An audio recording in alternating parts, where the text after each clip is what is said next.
Here we are once again, Nerdly Out Loud, Nerdly TV, nerdly.co.uk, and we are still at the Romford Film Festival.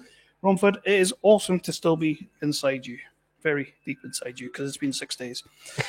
So we have just seen the short movie Everything Is Out to Get Me and the feature movie Coyote, and we now have cast and crew from the movie. Can we go around the table, let people know who you are and what you did on the project? Sure. My name's Dustin Curtis Murphy. I am the writer, director, producer, and editor for both the short film and the feature film. And I'm Borislava Stratieva. I play the part of Anya in Coyote. I am Chris Kiriakou. I am one of the producers of Coyote, and I act as Vas Nico. They all want to be pop stars. Look at the way they This is the first time anybody's actually grabbed the mic. I'm like, this is professional now. I'll grab you. Yeah, you should. I'm Richard Glover, one of the actors in Coyote. I play Mr. Blue. Not related to Danny. For those of you who can't see, I just got what you said there. There we go, so they can share that one. You can share this one. That's been hitting you already, man. So let's jump in super quick, and before we get into the movie, let's all a little bit of background on everyone, how we all got into this industry, and why the hell you would actually do that. I did it because I have no other choice. If I wasn't doing this, I don't know what the hell I'd be doing with my life. I started out as an actor as a child. I was mostly involved in stage from the age of 5, did a lot of regional theater in Southern California. And then being born and raised in Southern California, I was fortunate enough to learn film in school from the age of 13. Started competing in the festival circuit from the age of 15. And I was kind of one of those kids who was I wasn't popular at my high school, but everybody knew me because I was the kid who would shoot a short film and then premiere it in his high school gymnasium and invite people and do that whole sort of thing. And then I won Best Student Short at Shriekfest, which is a big genre festival in Hollywood at the age of 18. And from there, I thought I was set. I was like, yeah, I've just won this great film festival. I wrote my first feature screenplay when I was 18 years old. I optioned it to Joel Castleberg, who produced Noah Baumbach's first 3 films, and I became a production assistant at the Star Entertainment Group. So I was like, great, I'm not going to go to film school. I took a gap year, and from then, I'm now on the cusp of being 35 years old, and I've just done my first feature. So you can fill in the gaps of 15 years or plus of making web series, short films, pitching ideas around, being in the endless cycle of development, and finally deciding to jump off the cliff and say, you know what, I've learned how to produce films by making all these shorts and all these web series. I'm going to do it with a feature now. And a damn good feature too. So thank you. And so, how did you get into all this? I'm glad you repeated the question after Dustin's lengthy explanation. How did I get into film? Okay.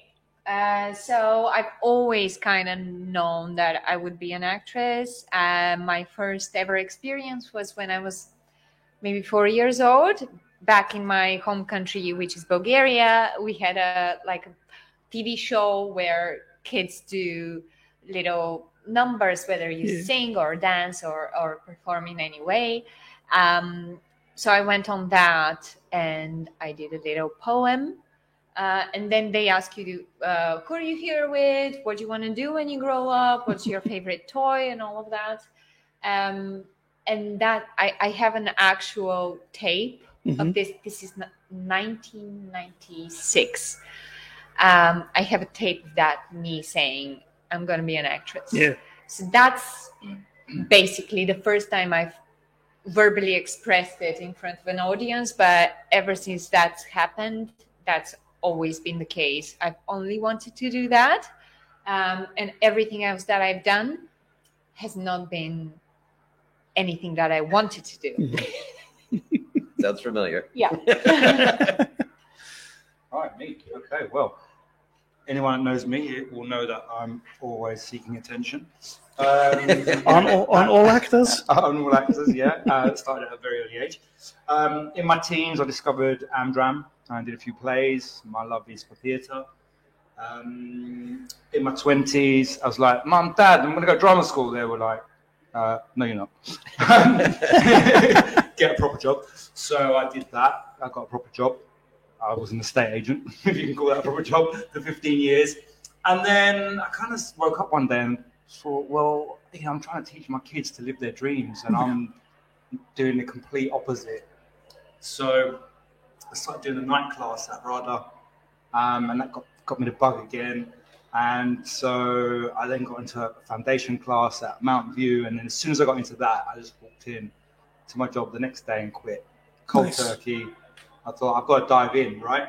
So quit cold turkey, did the foundation, went on, did my degree at Central in classical theatre, and here we are, making movies with Dustin and Bobby and Richard, who's going to go next. Well, hi. I started a long time ago. This is kissing me. It's quite right too. A long time ago, I started off studying architecture, and then I eventually get to work in an architect's office, and it nearly killed me. And started working with really grown up but half dead people, and after a while, I was like, I can't do this anymore. And a friend of mine had a camera, and he was mucking around filming stuff, and so we started filming stuff, and then we entered a BBC competition, and we won the Newcomer Award thing a long time ago, and we started doing comedies. We ended up doing live like sketch comedy and done that thing for about 10 years in London and around underground and smoky holes, and it was really wonderful. I just got the bug for that. I'd kind of done it as a kid, and then suddenly this thing happened. I felt alive, doing it really alive, and as compared to the architecture, I felt dead. And so then it sort of slowly snowballed like that, and I got lovely parts, and here I am today, hanging out with these bloody gorgeous, clever, and Chris. Thank you. So, No, you too. so Dustin, Yeah. tell us a little bit about where Coyote came from and how you assembled this awesome cast and crew that you have. Yeah, sure. Well, Coyote, the first spark was I always used to carry a little notebook around with me and write little ideas down in it. And now that's turned into just my phone and writing little notes on my phone. So I did go back recently through my notes, and I saw one that it was just one tiny little note. How would teleportation affect immigration? That was the first spark. So it was just from a practical standpoint of new technology, comes out, people always think of the benefits of it, but then it really does unleash a Pandora's box of additional problems that you might not see coming, right? It's been the same for, the inventor of the atom bomb, regretted making the atom bomb, the people, The Social Dilemma, which is a fantastic documentary, is interviewing all the people who were involved in creating Facebook and other social media platforms. And then they're coming to terms with the fact that, these social media tools are being, perverted by people in power to commit, genocide in countries and, being used as these propaganda machines. And they're like, this is never the way we were ever thinking this would be, intending it to be used. I think, there's two sides to humanity. There's obviously a very lovely side and there's a very dark side. And I think the dark side sometimes doesn't get enough attention. And I think that's something that I've always been attracted to in my work is, even though I don't consider myself a very dark person, if you get into conversation with me, I think my lightness comes from taking a dark topic and exposing it. And that was kind of what I wanted to do. So it's a very thinly veiled political allegory for how technology can be perverted by the most powerful people out there. And even though they're, teleportation doesn't exist in real life, I don't think you have to look too deep into Coyote to see how people in power pervert their power and abuse their power to take advantage of the most vulnerable among us, a lot of refugees and immigrants. Is that what you guys all got from the movie? Because I just got like dystopian sci-fi. That's my bag. I didn't get any of that. I'm glad you said it was thinly veiled. All I'm saying is, can you ask Dustin the questions last from now on? Because his answers are so intelligent. Like, the rest of us just look stupid.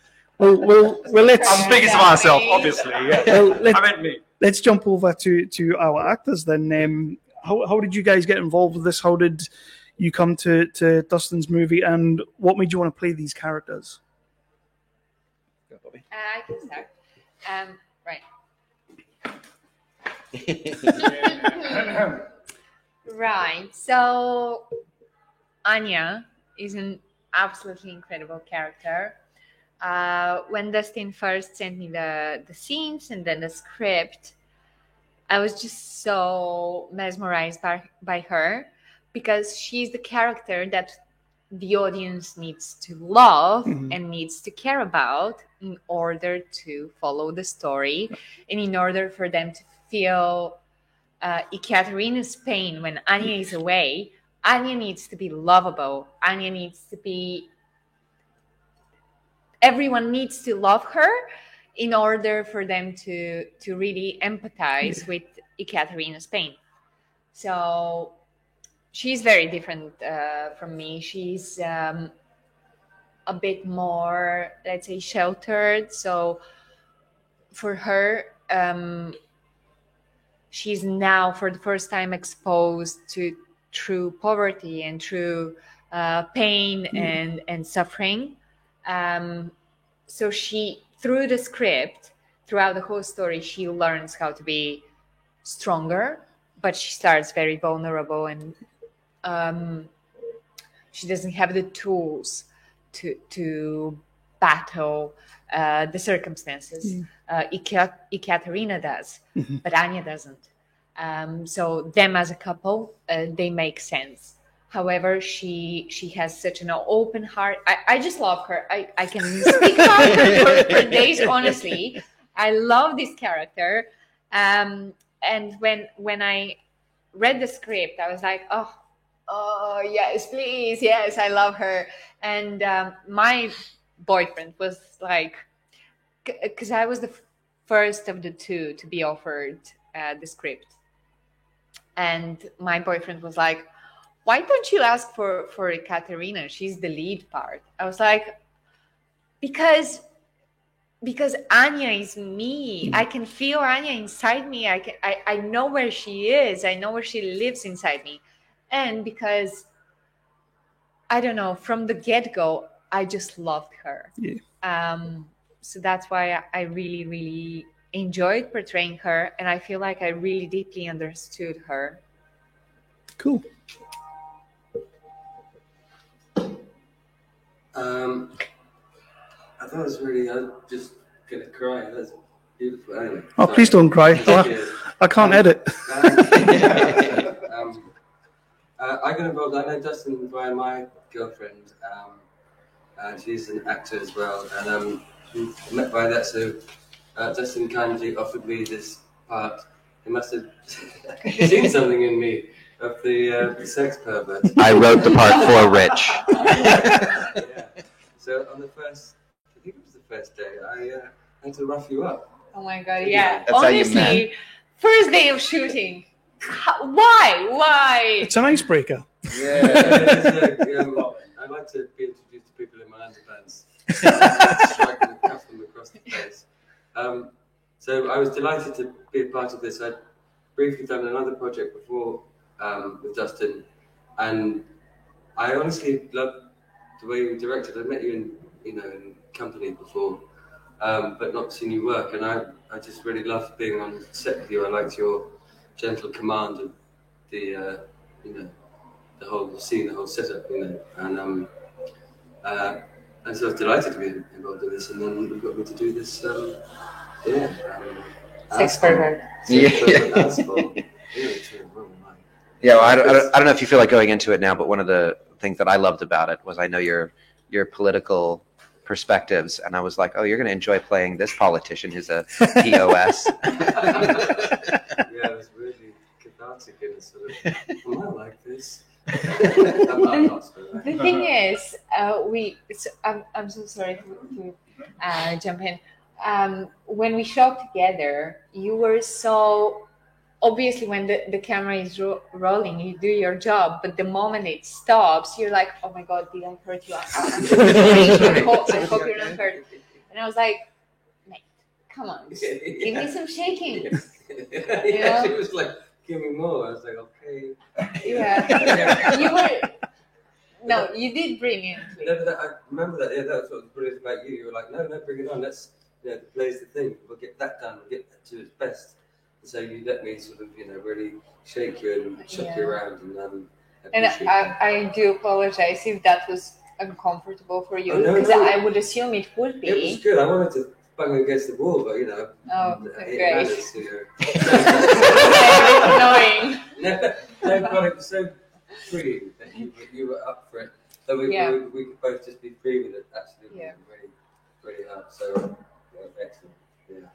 Chris, why did you do this project? I have no idea. I was roped into it. So my entry into this project is slightly different because I'm also a producer on the project. So I'd worked with Dustin before. We kind of met randomly over Twitter. And Dustin invited me to an amazing project. If anyone's listening, please go and watch it. It's called Samaritan. You can watch it on Omeletto. It was before Stallone ripped us off with his version of Samaritan. I'm not going to say anything about that.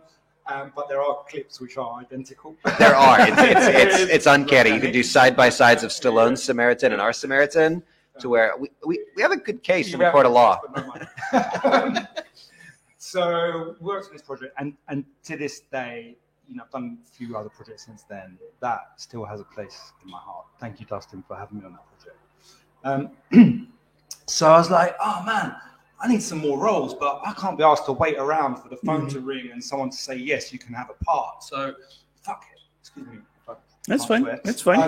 I'm going to produce some stuff. Right.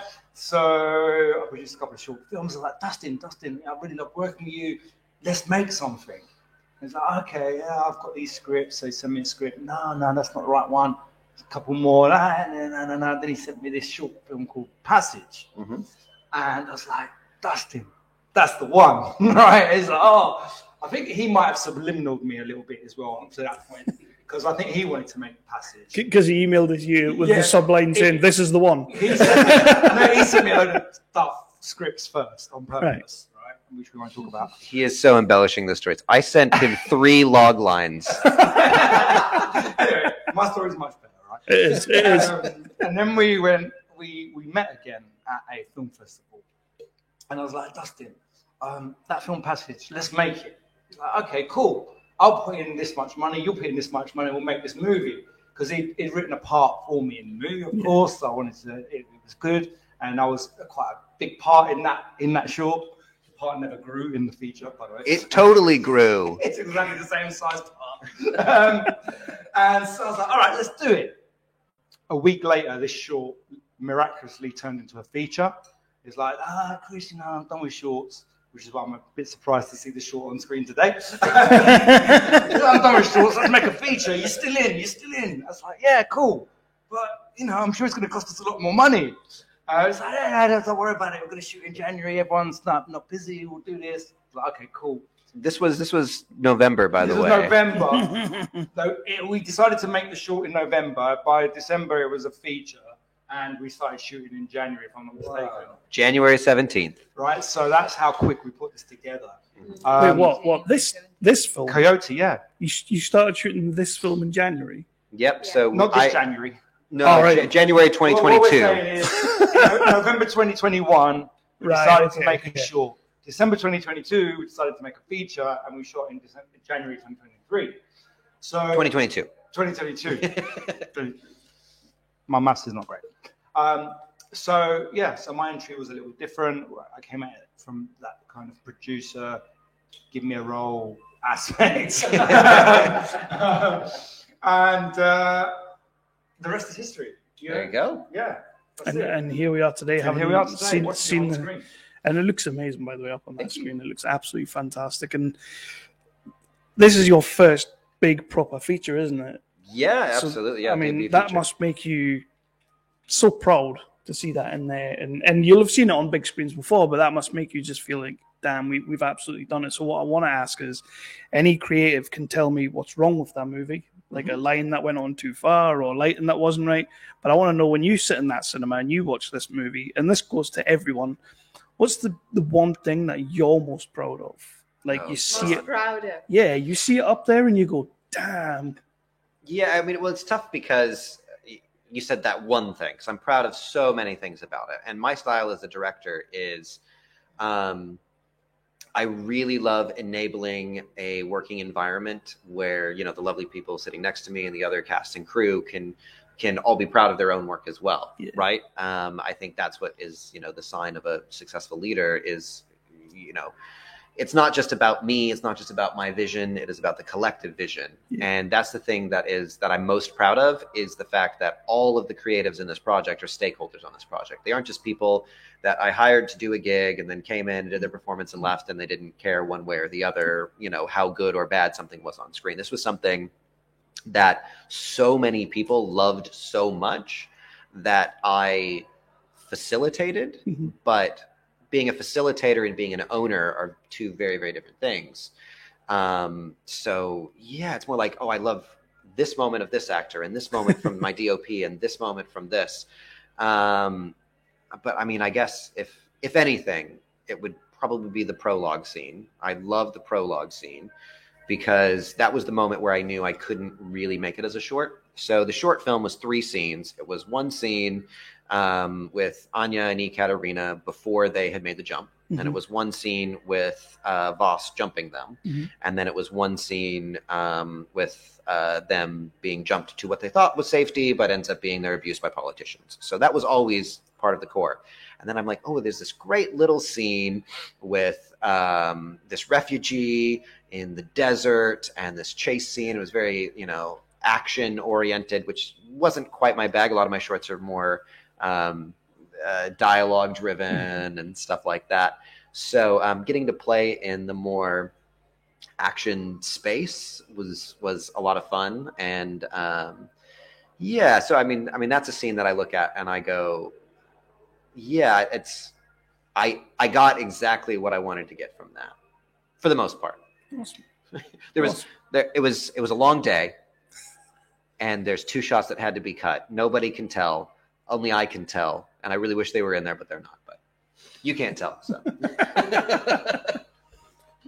Can I go next? Yeah, Go for for Is it. that right with you, Bobby? Oh yeah, please. So I know you said one thing, right? But It's all right. There's two, Everybody's there's, just gonna- there's 2 key things. It's your episode. First of all, I'm super proud of like our the way we're so nimble and able to get this done. Like when Dustin said we're shooting in January, I was like, no way, man. But I tell you what, I'm in for the giggle. Like, no way. And then, you know, all the obstacles that were thrown in our direction, we overcame. Casting issues, all sorts. But also, hats off to the cast. Like, I think we cast the movie perfectly. Hats off to Alyssa Rogers and Matt Shepard, who helped us with the casting process. Like, they were superstars. They came in at the last minute and helped us secure people like Bobby, Therica. They had 4 weeks. Is that last minute? He fucking ruined it, didn't he? I was trying to give him major props there, and you just come in and ruined it. 4 weeks I is like the still truth. last 4 minute. weeks is still last minute, Yeah, right? That's very last It's minute. last minute. 'Cause Yeah. all right, they came in 4 weeks to go. Yeah. Which means, like, literally the minute we decided to make this movie.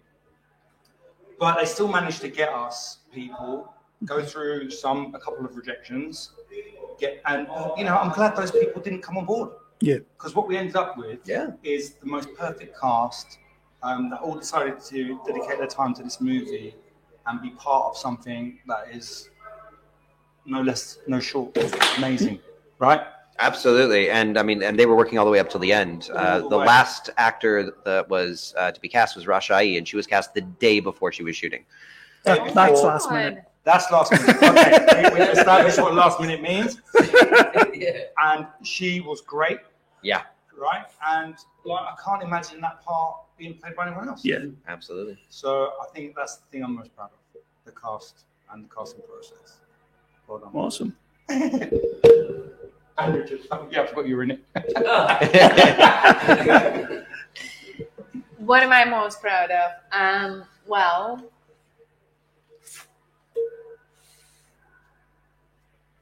I'm really proud of the whole film. Honestly, if you have seen it, there are very few things that you would think not to be proud of. At this point, it's more like nitpicking.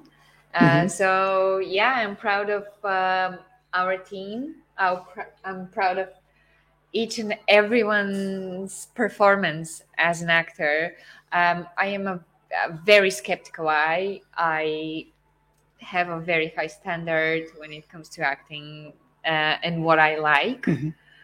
And watching that film, I have watched it through a magnifying glass, and I have watched each of and everyone's work through a magnifying glass, and I was like, well, there's nothing more to wish for.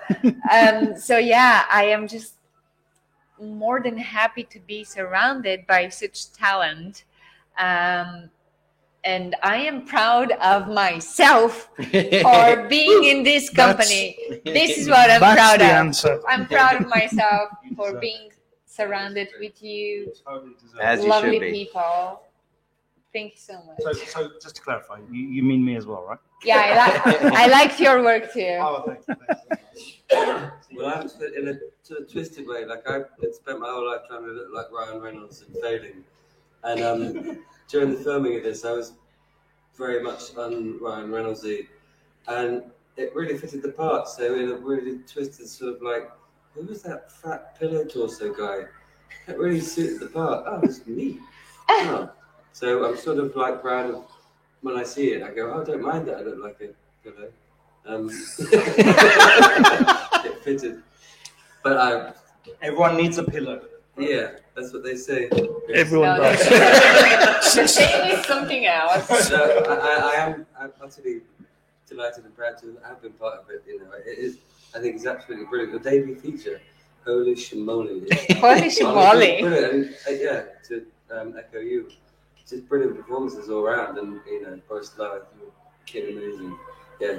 Thank you. Thank you. I've already queued over you. Thank you. So, Yeah. so what happens next with Coyote? So, well, when are you releasing this episode? Are we live? Whenever you tell me. We're not live now. Okay. So, I mean, as it stands now, we're at the Romford Film Festival. It is the end of May. Premiere. The official premiere in the UK.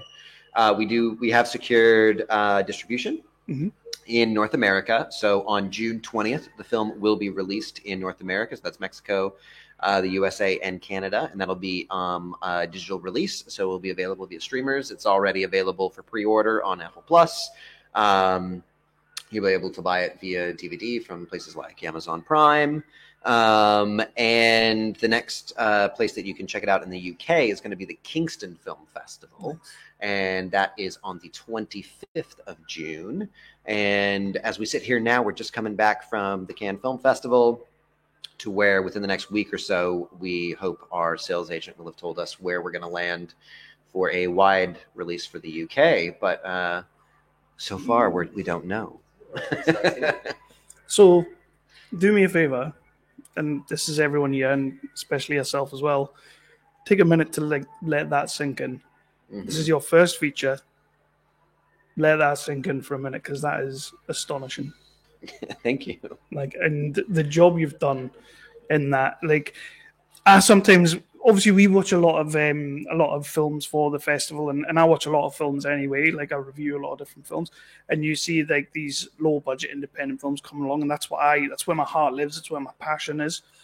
So sometimes when you get something submitted to the festival, you're a little bit like, what's it going to be like, you know? Mhm. Coyote is pretty much perfect in every way. There's nothing wrong with that movie. Thank you so much. That's what I'm saying. Thank Yeah. you. Well, I'm I only tried. piggybacking off what you said. Like even like your special effects when you're doing the jumping through the, I was going to say time and space, but it's not really time, is it? Space. But when you're jumping through space, like it looks gorgeous. Like Thank you. something I wasn't expecting when I sat down to watch it. Mm-hmm. So I want you to take a second, take that in, because you've done a fucking great job. Well, thank you so much. And that Thank goes you for so much. everyone. Thank you so much. It goes for everyone. So Thanks for that great at the guys. beginning. How we got there? so Come on. Don't so make me Coyote feel- 2.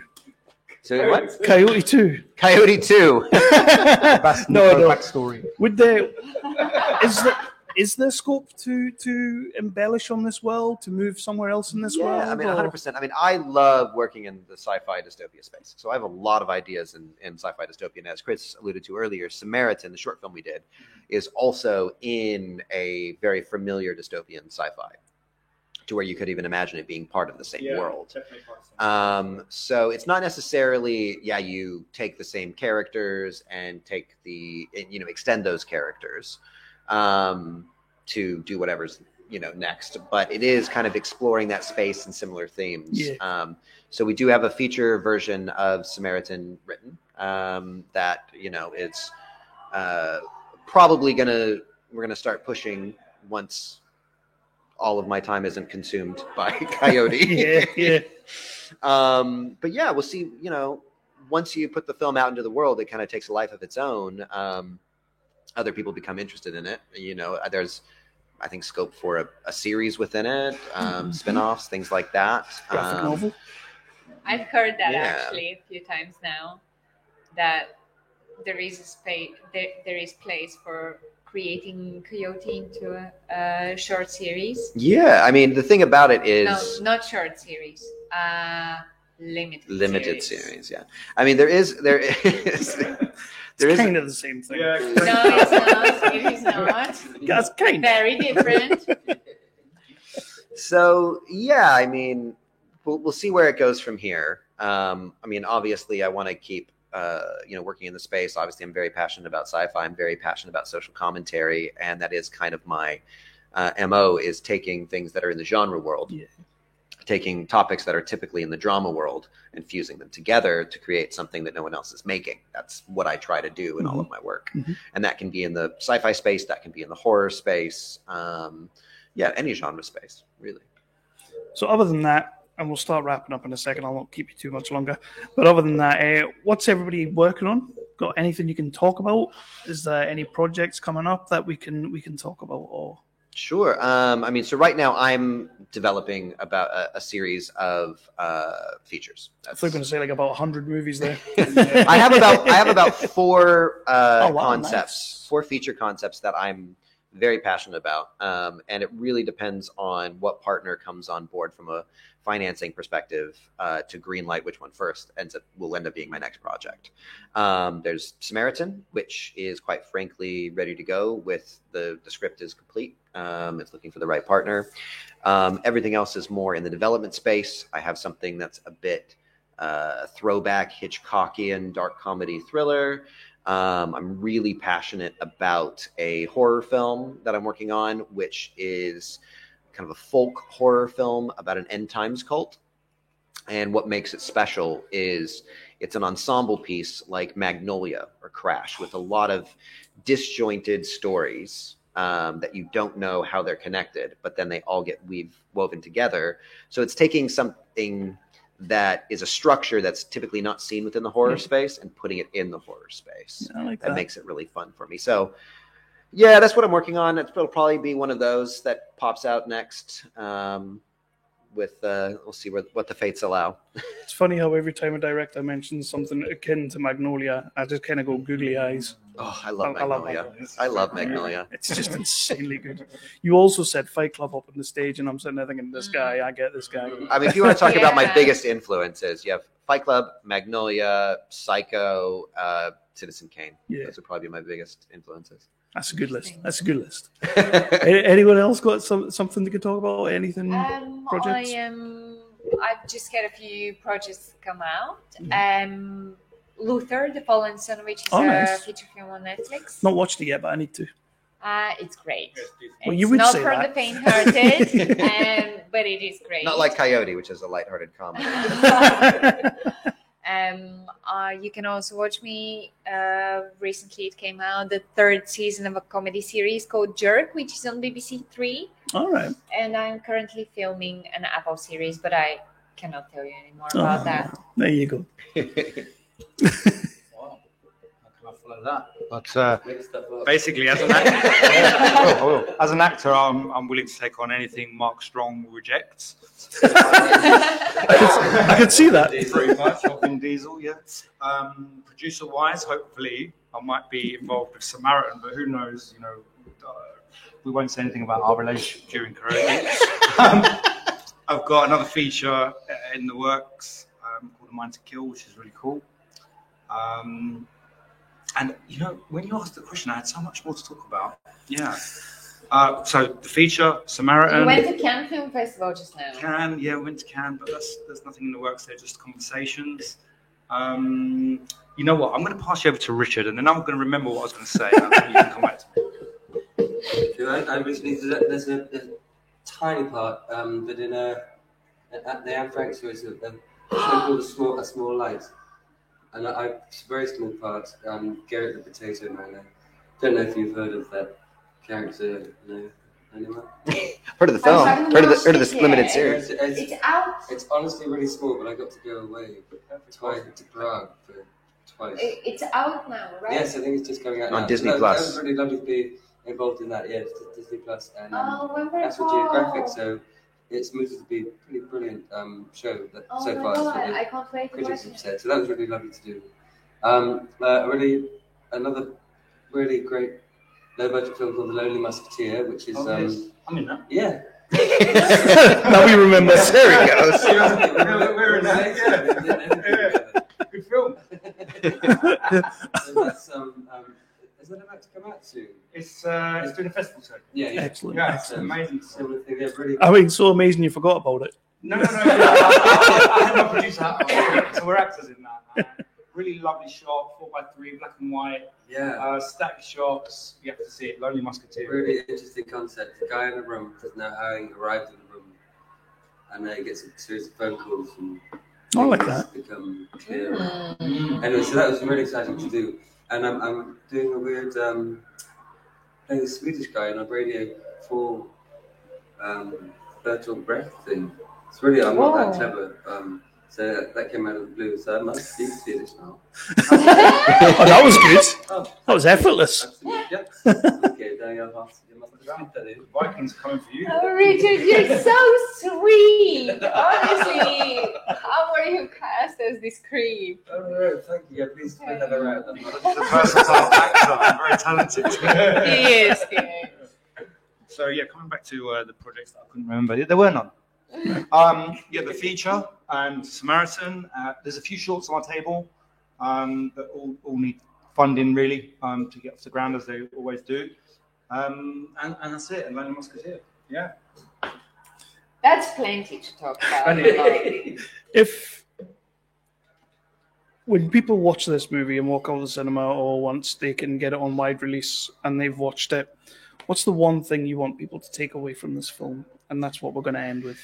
For me, it's all about reframing the immigrant story, reframing the refugee story. You have a lot of powerful people out there telling you that refugees are the bad people coming to take your jobs. You have Trump saying, oh, the Mexicans are sending not their best people across the border, these Mexican refugees, they're rapists and they're coming for you. I want to show you a side of refugees that is very human. It is these are vulnerable people who do not want to be leaving their countries of origin, but are forced to due to circumstance. And these are people who need our help. So if you love the characters in these films, if you love these refugee characters, next time you hear a real life refugee story, think about these characters. Think about how these are people too. They're not, hot topic issues for debate or something you read about in the paper that you can then forget. These are real people's lives, and these are real people who need our help. Excellent. Excellent. And with that, we'll end out there. So if you just want to let people know where they can find you, your projects, all that good things, all those good things. Absolutely. Well, if you want to follow the film, it's at Teleport Yourself. So teleportyourself.com, at Teleport Yourself on socials. If you want to follow me, I'm DCM Filmmaker on socials as well. Thank you. Well, pimp yourself as well. Thank you. Where can we find you? Where can we find you, Bobby? I'd be very careful with what you share. I mean, I'm going to tell you, nobody's going to be able to spell it, but sure. It's Borislava.Stratieva at Instagram. I don't know. I mean, that's my handle. People will find it. Yeah, I'm on Instagram. I'm just chris.kiriakou, and you can find me at chriskiriakou.com. Also at streetcat.productions. And various other places. Don't Google my name, though. Okay. Just don't do that. I think I'm Richard Glover on Twitter. Richard Glover. Otherwise, I don't know. Just look out for me in the street. Well, when the video goes out, I'll get everyone's links anyway, and I'll put everything in. I'll make sure everybody sees them. But thank you so much for giving us this movie. Thank you for letting us show up on the screen. And most of all, thanks for being here, because it's been awesome. Thank you so much for hosting us. Thanks for having us. It's awesome. It's really fun. I heard about your country. What is happening to these refugees is truly abominable, targeted by the state for no other reason than their sexuality. Whoa, whoa. You will not be able to get away with anything. The recent achievements in teleportation technology have left Britain exposed and vulnerable. We go England. You're not both going tonight, darling. Not on my dime. So, which one of you two are going? You're not gonna leave me. Who will be on the other side?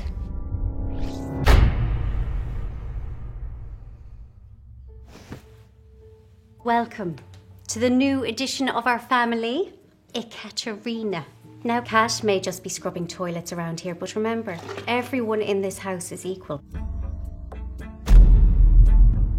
Some of the women who stay with me have decided for themselves to give men what they want. Evening, ladies. Life isn't kind, Kat. It doesn't give immigrants many options, illegal or not. If I service these men, how much could I make?